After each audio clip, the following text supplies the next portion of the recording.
I am Kevin McGrath, VP of Architecture from Spotinst. If you haven't heard of us, we were founded in 2015.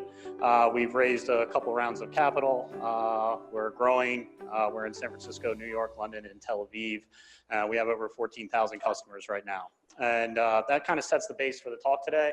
We're a very, very customer-focused company who we always strive to save our customers as much as we possibly can in the cloud. And we always try to go to where our customers are today and don't necessarily try and change the stacks that they're currently working on, but try and come to them. And that's where this serverless, quote unquote, serverless story comes from. So how did we get here today? And this is not an exhaustive history going all the way back in time. I'm not going to go back to the 70s like Kelsey did this morning, but I'll go back to where I started, which was applications as a service back in the late 90s. 97, 98, 99, where that became a big thing. I was working for a company called USI. We would offer big old enterprise applications, PeopleSoft, Ariba, and we would sell them as a service, right? We didn't sell the hardware, we didn't sell the network, we sold the application. Now, the difference between then and now is that we were physically racking and stacking servers, and we were pixie booting them, and we were going, CDs right onto the server at that point in time, but we were selling the applications as a service, and we were trying to obfuscate the servers from the customers at that point in time. Now, application service providers became a very dirty word with the .com bust. Around the same time, these two dots are pretty close. We also had platform as a service and IaaS coming along. So not long after that, Amazon started firing up, and we started getting infrastructure as a service, and we started moving towards VMs. So we went from bare metal, we started moving towards VMs, and we started trying to abstract from those servers even more. What's funny now is bare metal's vogue again. Right? Like Amazon's offering it, Packet's been around for a while. So what's old is new. And one of the things about this timeline is that the next thing doesn't necessarily always replace the thing before it. So as we moved from platforms as a service and IaaS, we moved on to microservices and containers. And microservices and containers was like this big push. So we kept trying to move away from the infrastructure. Now we start trying to decouple the monolith down into microservices and smaller parts that we can update independently of one each other. From microservices, we moved to functions as a service. And functions as a service, or serverless, as it's been called now, is, it's the newest technology, and it builds on all of these technologies before it. And functions are here today. I believe we're still very early on. I love containers, and I love functions, and I love serverless. I think we're in a very long run of all of these technologies living together through the future. It's going to depend on the talent of your teams. It's going to depend on the type of applications you're running. It's going to depend on the requirements of your organization. But they all have very good value to add to your company if you use them right. So the ecosystem, as I said right now, as we see it, functions as a service is an emerging new product.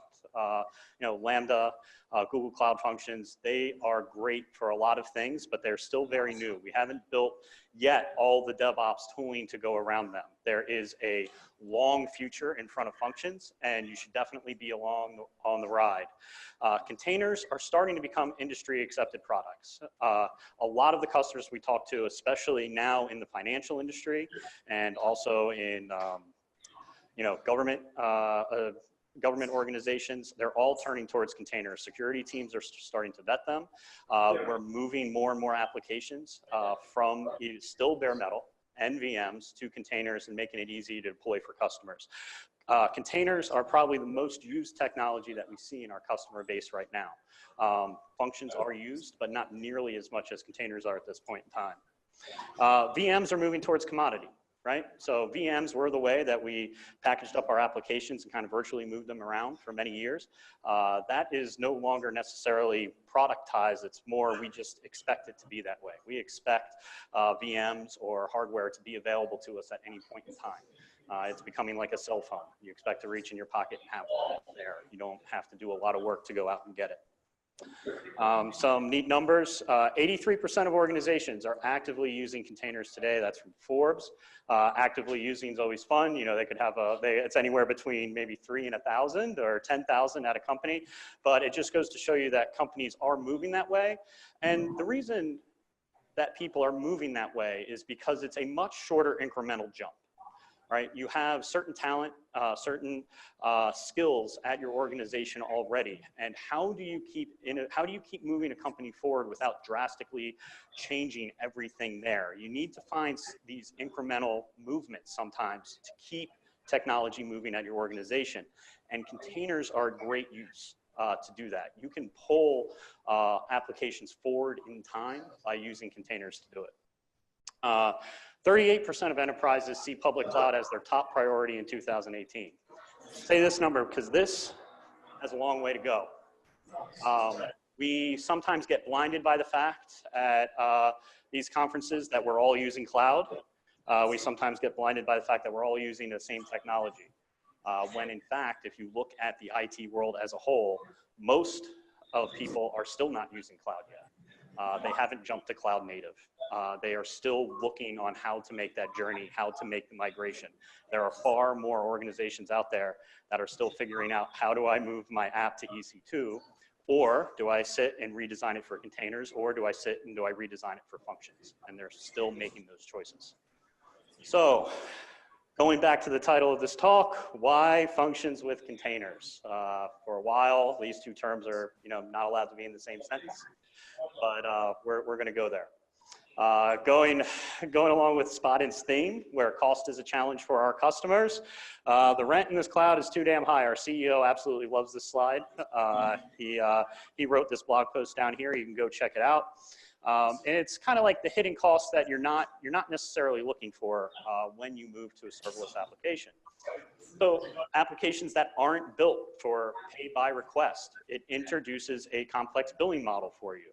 If you're used to scaling and costing your application based on memory and CPU, it's very different when you change that per request. When you change that per request and the request is tied to a very specific memory and CPU allocation, we have some customers who run 3 to 5 million requests per minute at a consistent rate. If that function isn't using a high utilization of the memory and CPU that's allocated to it, that's a lot of waste. You can't run multiple processes in a single function. You can in a container. And these, again, are these are specific use cases. Not all use cases, but you have to watch what you're doing. Once you start running a function 24/7, and it could actually consume the resources of a server at a cost level, it is going to be cheaper to run it on the server. Now, is it necessarily going to provide all of the deployment opportunities that you have with functions? That's what we'll get to later in the talk, and how we can do that, and how we can scale that, and how we can kind of abstract the infrastructure underneath. But when you start running at very, very high consistent levels of a function, it will be more expensive to run it on a functions service platform than it is to run it on compute.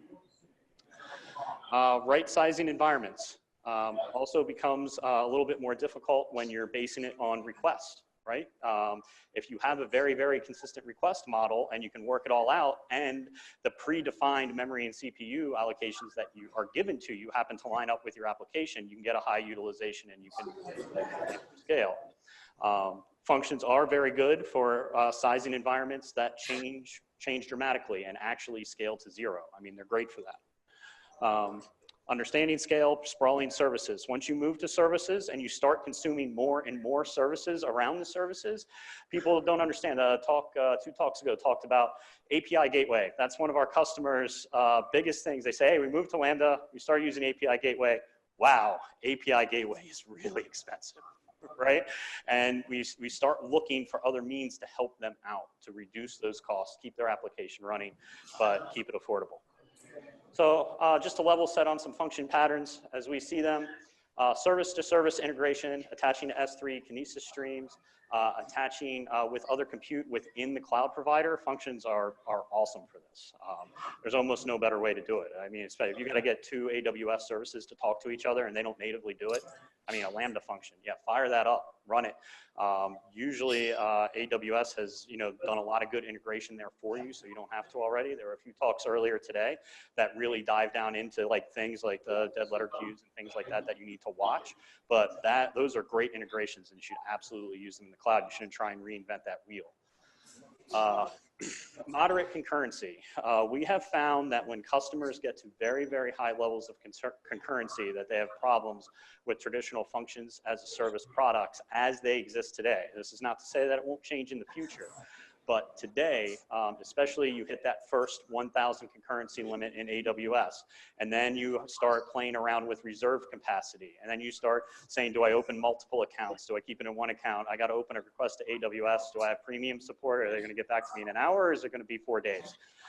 So you start running into a lot of these questions where it's a little bit easier to scale the other services, and it's also a little bit easier to control the concurrency on the other services. But this concurrency is a big thing that a lot of our customers running at scale, they run into.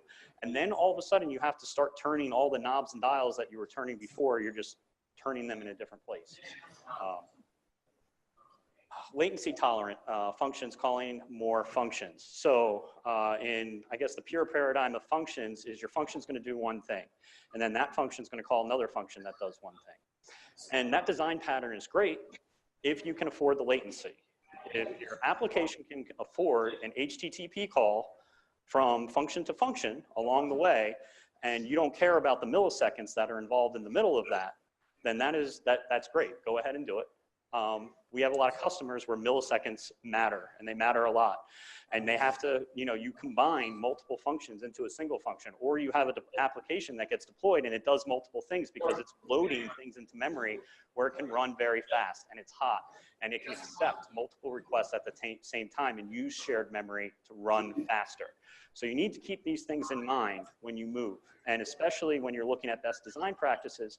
Not only see if it's best design practices for the industry, but are they best design practices for you? Can your application handle the latency that's involved?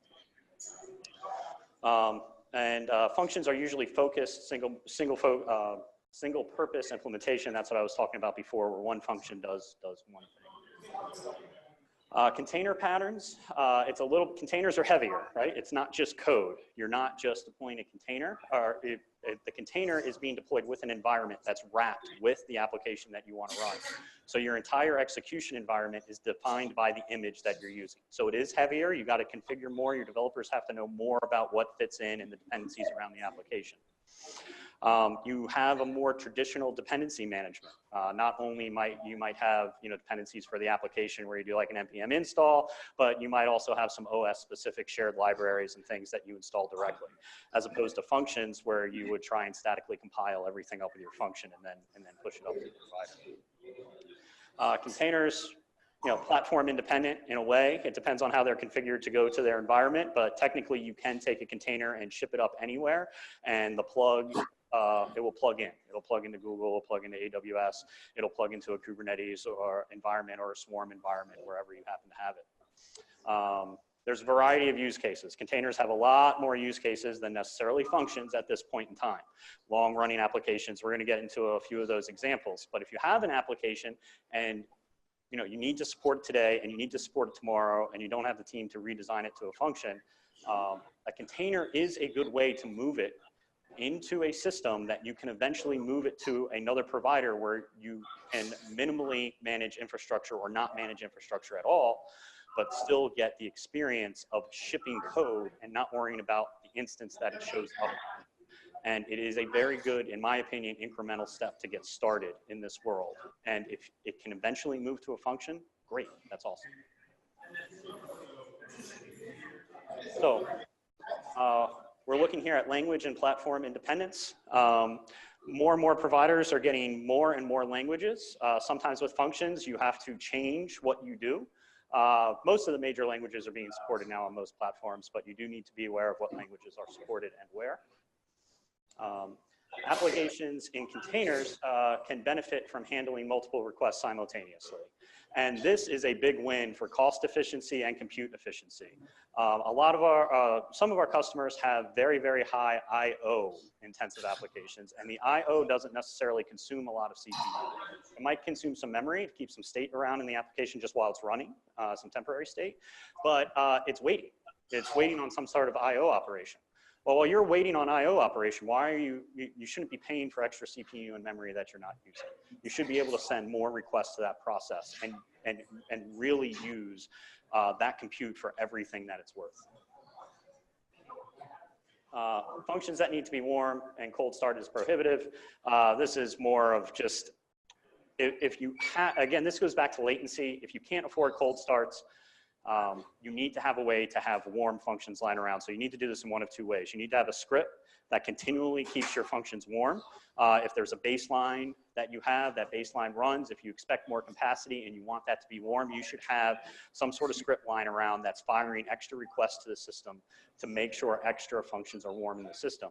With containers, what you can do is you can add a headroom. And it's very traditional, right? You keep warm containers around waiting for new requests to come in. But you need to think about this because as you scale up, you will hit these cold starts. One thing that leans more towards containers than functions are long-running socket calculations, rendering, anything that goes along X minutes. Now, AWS just came out with 15-minute functions. So this is already something functions is kind of addressing, at least with the long-running aspect of things, of how long does it take for me to compute X on the platform. Sometimes with these big data platforms, you can have one function that sits around and churns through things for minutes upon minutes upon minutes. Functions are getting better at that. Sometimes your application needs pure socket connections and they don't necessarily work over HTTP. We're not necessarily there with functions yet. We can do that with containers today. So large variation in request rates. In our experience, functions are very good for moderate spiky workloads that go from 0 to a high number and then back down again, and it depends on how closely you've worked with AWS to make sure that your concurrency limits are at the right spots. But if you have very stable request rates, like I said in the beginning of the talk, where you know you're going to get X amount of traffic for X amount of time and it'll consume a certain amount of resources, it's usually cheaper to run that on EC2. And it's not just cheaper, like a lot cheaper. Especially you utilize spot instances, we're talking 50 to 80% cheaper to run it on an instance than it is within Lambda or Google Functions. So what if functions and containers, what if we combine them? What if we combine them to get through this stage in our lives, right? What if we could try and eliminate the management of infrastructure and we could keep utility billing? It's not necessarily pure functions billing, but we want to keep utility billing, right? We only want to pay for what we use. And then we still want to scale by request, right? We still want to scale on some metrics, but we want to do it with both functions and containers combined. So we want to bridge this gap. And this is the story that we hear over and over and over again, that we want to get from this monolithic application, which these still exist everywhere, right? And we're on this journey to containers or cloud native or whatever we want to call it. And then this serverless experience that's been told to us. I mean, this would be great if this existed for every application today. This would be awesome. The sales pitch for this is exactly what we want. What can we do today to get there? There's a few different ways we can look at it on who manages the infrastructure. There's customer managed infrastructure, provided managed infrastructure, and there's shared, where the customer owns and managed by a third party. So we can use all of these. What we don't want anymore is we kind of want to get out of customer managed, right? Like we don't want to manage our infrastructure anymore. So we kind of want to get rid of this one. We've bought into this provider managed. We definitely want our provider to start managing infrastructure. They're better at it. But there's another way, and they're shared. What if you own a piece of the provider infrastructure, but someone else can manage all that for you? So you don't have to worry about it. They can worry about getting all the instances and everything you need to run either containers or functions on top of it. So this is what we're calling the serverless experience right now, where you don't manage underlying infrastructure, and we want to keep pulling that away from you. Don't manage instance types. There is an API gateway, a gateway that's accessible or other endpoint by default for when your application is deployed, whether that's going to a function or a container. You have traffic shifting, your ability to move traffic between versions, regions, applications, whether that's canaries, blue-green deployments, what have you. We want to scale by request. The service should scale availability based on real-time requests. You should have utility building. You're charged for what you use. When the system is idle, you're not paying, right? You eventually want to be able to scale to zero. That's a very important part of functions, I think, is scaling to zero and not paying for it. And that leads into the bottom one of, when you're not using resources, don't pay for them. So this is a view of serverless that we actually talked about at Serverless Conf, and we've been working on with our customers. And you can add OpenFast, Knative, Nucleo, anything you want here running on top of an orchestrator. And what's presented to you is an API where you can deploy either long-running containers or functions inside containers. The functions will run inside containers without you knowing about them. You can use them, but you can take advantages of different things like multiple processes running inside a single container, really use the maximum amount of CPU that's available to you. And not only that, really tweak with the memory requirements. And when you get to scale, these things become very important. For our customers, especially when we substitute this bottom layer out for spot instances, we're talking about hundreds of thousands of dollars a month of savings in the cloud of doing design patterns like this, but still trying to keep with some of the best practices that we want out of serverless. And what we do is we take this infrastructure layer and we'll scale it for you as it goes up and down. And we can integrate with GKE, EKS, Kubernetes, COPS, ECS, virtual kubelet, and you can deploy legacy applications alongside functions. And we can help start bridging the gap to get applications eventually, maybe, possibly, seeing how the industry goes, all the way to a true serverless environment where we are running functions and calling functions against themselves in a, abstracting even the next layer away. And that's what we keep doing over time. That's the timeline, right? We keep abstracting the next layer away. And I feel like sometimes we try and skip a step. And I think that's possible for some companies. I think some people have the right talent and right organization to do that. They can skip a generational step in technology and they can make it work. But I've worked in enterprise. USI was acquired by AT&T. I went from AT&T to SunGard Availability Services. When I left SunGard Availability Services to come to Spotinst, there were still IBM mainframes sitting in the data center, running, making revenue generating IBM mainframe Z series that companies are using, financial institutions are using every day. So 30 years of technology lives with each other. And, what we're trying to do is find the most cost-effective and best way people can run in the cloud. So serverless now, to close up, don't force applications into a mold they don't belong in right away. I think if you have the time to redesign, go ahead and do it. That's great. If they don't, there's still a path. There's a path you can take. Containers bring functions to anyone on any platform. There's a lot of open source utilities out there, whether it's OpenWhisk, IBM's here today, or it's OpenFast, or it's Kubeless. These are great open source projects. You should go check them out. And then, combined with a scheduler and an auto scaling system, they work really well. Understand how serverless works and is built, and knowledge of where your code runs is still important. You still need to know that. You still need context of where it is. Don't forget that, even though you're taking it off and shipping it off to a provider, knowing the context of where it's running is still extremely important. And that's it. Thank you, everyone, for coming. Thank you, Kevin. I see we have a question back there. Let me get you the mic again. Yep. We'll take this one question and then we'll do a break.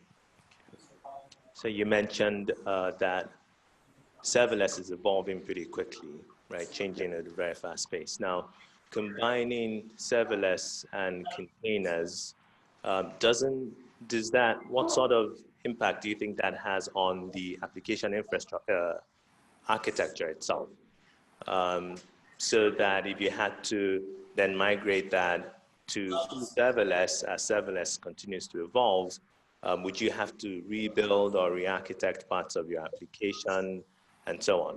Yep, so very good question. I think I think it's fool's gold to think that you're gonna develop something once and never have to re-architect it to move it again. I think even functions today, as they exist, if you wanted to move from Lambda to Google, let's say you decided that it was cheaper or better, or you like services in one cloud provider to another cloud provider, there's always gonna have to be a bit of a code change or re-architecture along the way.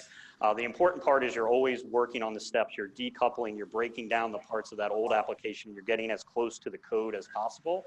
I think if you keep moving in that direction, it'll be easier for you to make that jump down the line. So you keep trimming down the sides, you trim off the server, right? And then you get to a container, and maybe you start whittling down the dependencies inside that container, and you turn it into multiple containers. And then eventually you find out, hey, this is a really good function. So I'm gonna whittle off the container off of this, and I'm gonna make it a function. And then I'm gonna have a service like OpenFast or Kubeless that takes the code and just puts it in a container for me, and I don't know about it. And then the next part is this should really be running on a service somewhere, or maybe you made that jump already, but you keep whittling down the outside, and you get closer and closer to the core thing you want, which is the code.